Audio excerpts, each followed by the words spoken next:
Nagpapasalamat ako kasi ang daming nangyari sa akin ngayong year 2025. Kaya bago magtapos ang taon na ito, magkakaroon tayo ng konting recap. Kasi yung mga nangyari sa akin ngayong 2025 ay talagang game changer, life changer, and hindi-hindi ko to makakalimutan para pwede ko itong mabitbit pagpasok ng 2026. So, eto na yung mga nangyari sa akin sa 2025.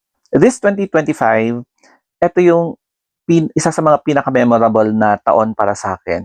Why? Kasi pumasa po ako sa NCLEX exam noong April 23, 2025. Dahil dito, maraming nagbukas na opportunities for me, especially kapag mag apply ako sa abroad. Pero before that, hindi madaling mag-exam sa NCLEX kasi ang ginawa ko, shinut down ko ang social media ko from January to April 2023. So during that day, sinabay ko rin na uh, iniwasan yung mga negative friends, toxic friends, kasi lalong-lalo na election nung panahon na yan, no? Tapos, eto din yung taon na medyo isa sa mga pinaka-toxic na politics na na-witness ko sa buong buhay ko na um, to the point na nag-unfriendan kayo ng mga friends mo dahil hindi nila bet yung mga bet mong candidates, especially dito sa province namin. Number two naman ay nag-concentrate ako sa pag-vlog for several weeks wherein puro travel vlogs or personal vlogs yung aking mga kino-content. And sa tingin ko, mas komportable ako sa pagko-content na tungkol sa akin, sa mga experiences ko, na hindi na ako nagre-react. So, mas comfortable ako sa pag-vlog ng ganon. So, this is also a significant game changer for me sa 2025. Third memorable experience this 2025 ay yung pag-travel ko sa Singapore and then pumunta kami sa Malaysia via cruise ship. So lahat yon first timer. And speaking of travel history, beneficial ito kasi malilesen yung risk na ma-offload ako sa next time na magta-travel ako. So, pagdating namin sa Singapore, grabe no? Yung transportation system talaga nila. Kumbaga, every train station, may mall. Konektado siya sa mall. Parang dito na kapag may train station, connected sila sa SM, mga ganyan. And pati doon sa Malaysia, ang dami ding train station na grabe na yung development doon. Syempre kapag compare mo naman dito, medyo baka flood control na naman yung mga infrastructure projects kaya siguro ganyan ang slow ng development dito. So yun lang naman ang napansin kong differences. And memorable sa akin kasi first time kong ma-experience yung kultura nila, yung food, environment, the weather, yung mga pagtato sa amin kahit na foreigner kami doon. So hindi ko ito makakalimutan. And finally, ang pang-fourth this 2025 ay tinupad ko yung matagal ko ng plano na makapag-training sa hemodialysis.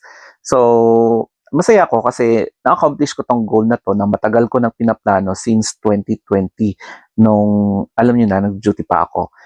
Tapos, ang pinaka-mindset ko lang is training, then certificate. Yun lang yung pinaka-habol ko. Pero hindi ko inaasahan na pwede pala nila akong i-absorb ba yung tawag doon na pwede kang gawin palang reliever after your training. So, hindi ko yun na-expect.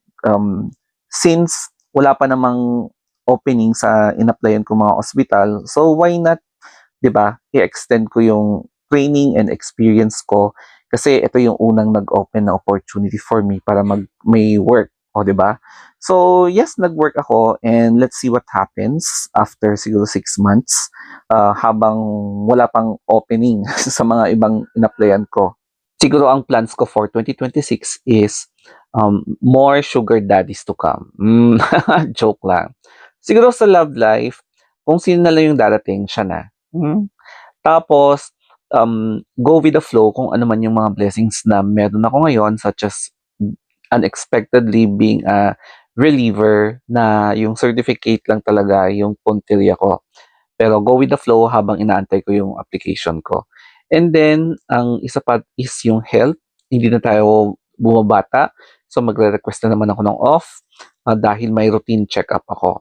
Tapos, staying away from toxic or negative people kasi kapag nakaramdam talaga ako na medyo iba yung vibe, nilalayuan ko lang or casual lang.